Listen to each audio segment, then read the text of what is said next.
18 సంవత్సరాలు పట్టింది నాకు జ్ఞానంలోకి రావడానికి. ఫస్ట్ నేను ఎంత నెగిటివ్లో ఉన్నానో మీ అందరికీ తెలుసు. అయితే మేడం ఫస్ట్ నేను ప్రతి శుక్రవారం మాకు గురు పూజ జరుగుతుంది అన్నట్టు. సజ్జన సాహిత్యం స్వాధ్యాయం సజ్జన సాహిత్యం జరుగుతుంది. ఇందులో సగం కూడా మా సంగతి వాళ్ళే ఉన్నారు. అయితే మా వెంబర్లో మా అక్క ద్వారా ధ్యానంలోకి రావడం జరిగింది. ఫస్ట్ 7గురితోనే ఇంట్లో ధ్యానం క్లాస్ పెట్టించిన 7గురితోని. ఈరోజు నేను 700 మందికి ధ్యానం చెప్పగలిగిన. ఈ చుట్టుపక్కల గ్రామాలన్నిటికీ ప్రొద్దున్నాక ఈ గ్రూపులు రాసుకోవడం, సాయంత్రం 7 గంటల నుంచి 10 గంటల దాకా ఈ చుట్టుపక్కల గ్రామాలన్నిటికీ మన ఈ గ్రూపుల ద్వారా ఎవరికైతే ఇక్కడ ఫస్ట్ వెళ్ళిన తర్వాత ఫస్ట్ 1 నిమిషం ధ్యానం చెప్పడము, చేయించడము, తర్వాత చేయడం జరిగింది. మధ్యలో ఇక్కడ కూడా అమావాస్య ధ్యానం, పౌర్ణమి ధ్యానం కూడా ఫుల్ జరిగినాయి.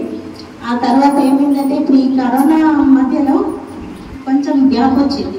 అట్లా ఇవి గ్యాప్ని కంప్లీట్ చేద్దామంటే మళ్ళీ అక్కడక్కడ సప్తాలు స్టార్ట్ చేస్తే మళ్ళీ ఇంకా ఈ ధ్యానం మాస్టర్లను పిలిపించుకుంటూ సప్తాలు స్టార్ట్ చేయడం జరిగింది మేడం. ఇప్పుడు ఇంకా మా మదన్ పేరు ఫస్ట్ ప్రతి సార్తోనే మా మాకుడు మండలంలోనే ఫస్ట్ ఈ పిరమిడ్ చేయడం జరిగింది. ఫస్ట్ నాకు చాలా కష్టమైంది అసలు నా వల్ల ఇది అవుతుందా అని. పొద్దున ఒక్కదాన్ని 4 గంటలకు ధ్యానం చేయడం స్టార్ట్ చేసిన. ఫస్ట్ నాకు నేను బయట చెప్పుకోక చెప్తే వింటారో అన్నట్టు నేను 4 గంటల నుంచి 6 గంటల వరకు ధ్యానం చేసిన. ఆ ధ్యానం చేస్తే నాకు ధ్యానంలో నాకు ఇక్కడ పిరమిడ్ కనిపిస్తుంది. అయితే పిరమిడ్ కట్టడం నా వల్ల అవుతుందా, సరే చూద్దాం. నాకు తెలియకుండానే అసలు ఫస్ట్ జరిగిపోయింది అన్నట్టు.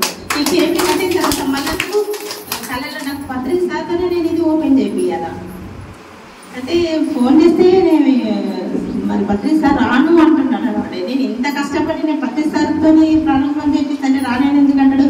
అన్ని కూరగాయలకి ఇట్లా తెచ్చిపెట్టినా అందరికి చెప్పినా రానంటే ఎట్లా అని చెప్పేసి అట్లనే కొద్దిసేపు డిస్టర్బ్ అయి పడుకున్నా.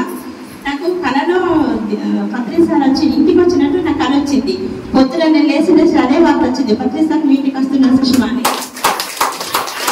ఆయన ఇక్కడికి వచ్చినప్పుడు నేను అందరికి ఎప్పినప్పుడు 30 సార్ ఎవరో తెలియలేదు.